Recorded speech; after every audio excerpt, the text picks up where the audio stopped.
둘째 날입니다. 황소와 염소의 피. 가혹하고 잔인하며 불공정한 희생제사, 작은 예언, 그리고 십자가에서라고 하는 어절들이 보이는데요.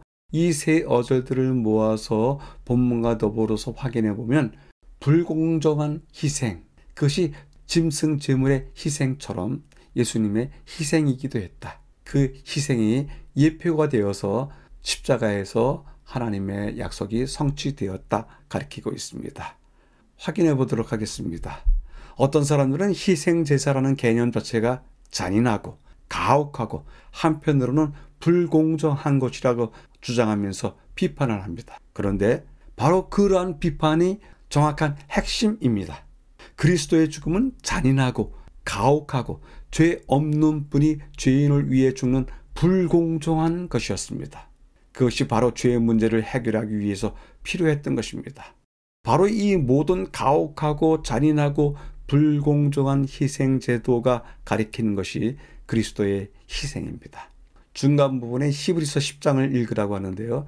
해마다 죄를 기억하게 하는 것이 있나니 이는 황소와 염소의 피가 능히 죄를 없이 하지 못함이라. 하나님이 제사와 예물을 원하지 아니하시고 오직 나를 위하여 한 몸을 예비하셨도다. 내가 하나님의 뜻을 행하러 왔나이다 하셨으니 그 첫째 것을 폐하심은 둘째 것을 세우려 하심이라. 이 뜻을 따라 예수 그리스도의 몸을 단번에 들으심으로 말미암아 우리가 거룩함을 얻었노라. 둘째 날 전체의 제목 황소와 염소의 피는 히브리서 10장 4절에 나오는 이는 황소와 염소의 피가 능히 죄를 없이 하지 못함이라 라고 하는 구절에서 따온 제목입니다. 죄인이 그 제물로서 즉 황소와 염소의 피가 능히 죄를 없이 하지 못함이라 하였는데 실제로 구원받을 수 없다면 그것을 드려야 했던 이유는 무엇일까요? 양과 다른 희생제물들, 지금 말씀드린 황소와 염소, 그리고 기타의 희생제물들, 그것들은 하나님의 어린 양의 속죄 희생을 가리키는 상징에 불과했습니다. 그러나 그것이 비록 상징에 불과했더라도 그것은 믿음의 행위이고 죄인에게 오시는 메시아의 사역에 대한 믿음을 표현할 수 있는 손에 잡히는 방식으로 나에게 제공된 것입니다.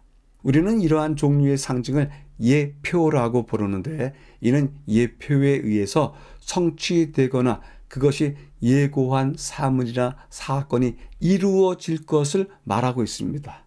어떤 이들은 제물들의 희생을 가르쳐서 십자가에서의 예수님의 죽음에 대한 작은 예언이라고도 묘사하기도 합니다. 예표와 작은 예언이 동일하게 쓰이는 것입니다. 마지막 부분에서요. 동물 제사를 통해서 희생드리는 그 행위는 다음과 같이 비교할 수 있습니다. 우리는 종종 여행 비용을 미리 지불하는 경우가 있는데요. 그것과 비슷합니다. 기차, 버스 또는 비행기 표를 샀다고 해서 지불한 그 여행이 곧바로 시작되는 것은 아닙니다. 대신 다가올 여행에 대한 상징 또는 약속인 표나 탑승권을 받게 됩니다. 종이 탑승권 위에 아무리 오래 앉아 있어도 그것은 당신을 목적지까지 데려다 주지는 않습니다. 그러나 일단 탑승하고 여정이 시작되면 탑승권의 효력이 실행되었기에 종이표는 더 이상 필요가 없습니다.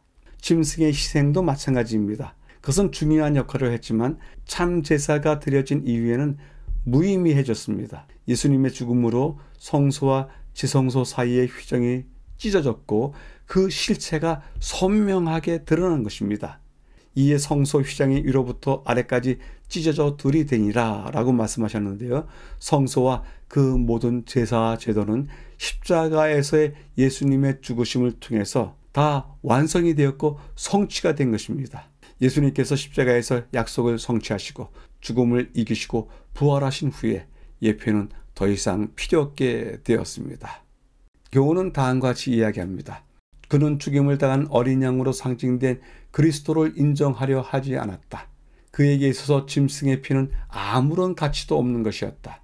복음은 아벨에게만 전하여진 것이 아니라 가인에게도 꼭 같이 전하여졌다. 그러나 그 복음은 가인에게 있어서 사망에서 사망에 이르는 냄새가 되었는데 그 까닭은 인류의 구원을 위한 유일한 대책이신 예수 그리스도를 상징하는 희생 제물인 어린 양의 피를 인정하지 않았기 때문이었다라고 전하고 있습니다.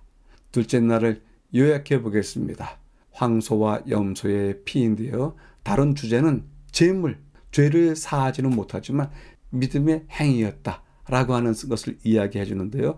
이야기를 다음과 같이 진행했습니다. 잔인하고 가혹하며 불공정한 죽음이 동물을 제물로 드리는 제사였다. 그런데 그것이 십자가를 말하는 것이었다. 어린 양을 제물로 드렸다? 그것은 믿음의 행위일 뿐 아니라 믿음의 표현이기도 했다. 그리고 마지막으로 모든 예배들, 희생 제물이 필요했던 제사와 제도들, 그 모든 것들이 성소 휘장이 찢겨짐으로써 십자가에서 다 이루어지고 성취된 것을 보여줬다. 이야기를 해왔습니다. 여쭤봅니다. 오늘날 우리의 신앙적 행위는 믿음을 드러내고 있습니까? 아니면 종교적인 프로그램에 따라서 단지 행해지고 있습니까? 우리의 어떤 행위든지 매 순간마다, 매 결정마다 믿음이 이끄는 결정이, 믿음이 이끄는 행동이 되기를 기대해 봅니다.